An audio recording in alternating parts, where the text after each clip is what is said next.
Bonjour à toutes et à tous et bienvenue dans ce nouveau tutoriel Digdash. Nous allons parler aujourd'hui d'intelligence artificielle et de LLM et surtout de la fonctionnalité de transformation des données dans l'outil. Tout d'abord, nous allons nous rendre dans les pages de configuration depuis la console d'administration, puis dans les paramètres du serveur.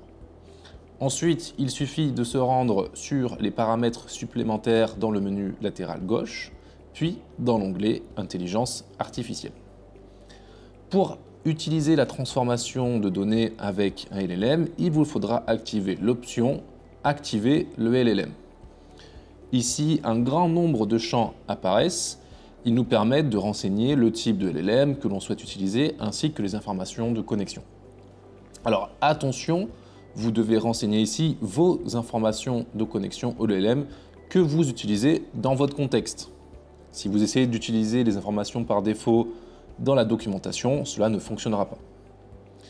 A noter que Digdash est compatible avec divers LLM, ceux disponibles dans la liste des fournisseurs LLM ci-contre.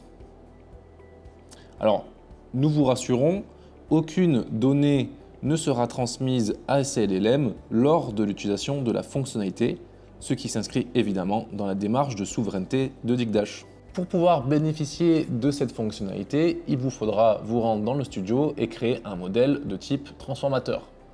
Aujourd'hui, pour l'exemple, nous allons créer un transformateur de colonnes.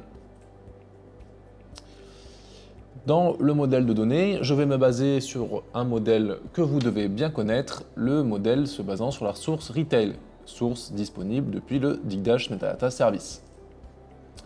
Donc, je sélectionne mon modèle, puis je me rends en bas à gauche de cette fenêtre de prévisualisation afin de dérouler le menu Transformation des données.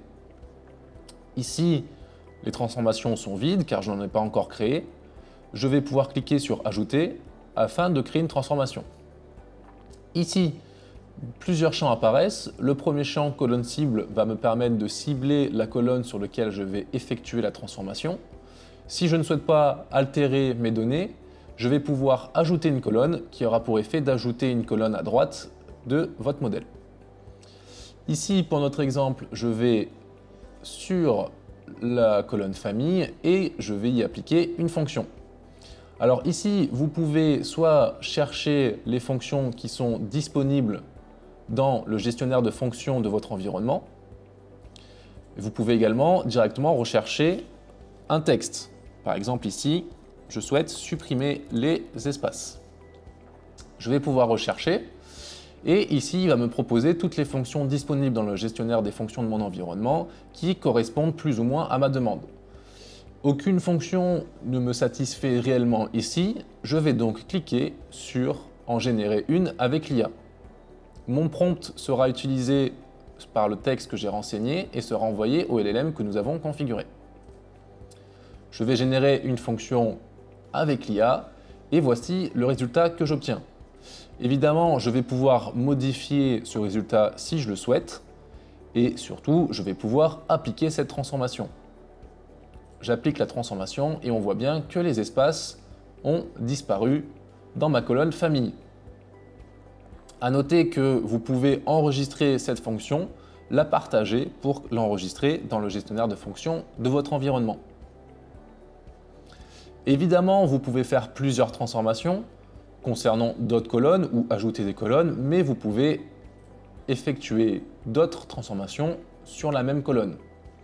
Ici, nous allons toujours sur la colonne famille créer une autre fonction qui va remplacer les espaces